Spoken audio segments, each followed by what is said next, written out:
Hello, George Romanic here again. We are continuing solving various problems related to Coriolis force. Today's problem is very interesting, and you can see it now on your screen.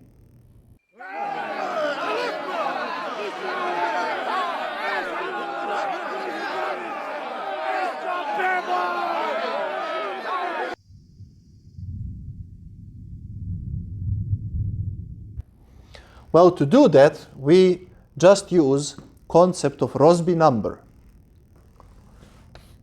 Rossby number was ratio of inertial forces to Coriolis force. I demonstrated that in some of the previous videos explicitly.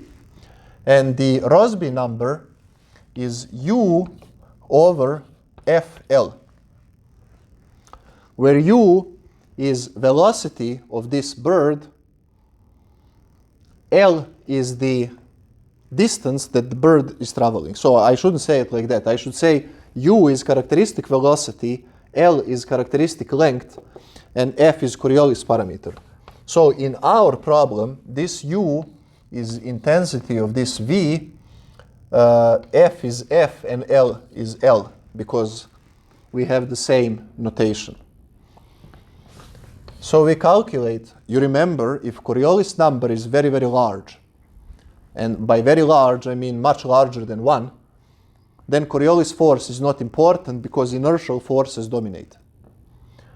So intensity of this vector is 40 divided F is 2 omega sine phi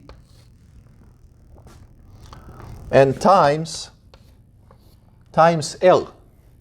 L is 1500 meters. Don't forget to convert kilometers into meters.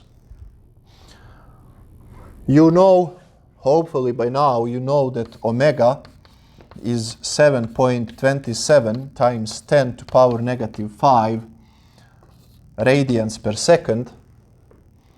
So if you plug in these numbers, you get that this result is around 320. This is non-dimensional number. Well, 320 is much larger than 1, so that means Coriolis force is totally not important, and this Falcon can catch the mouse without accounting for the rotation of the Earth. That's how you solve these types of problems. Until next video, goodbye.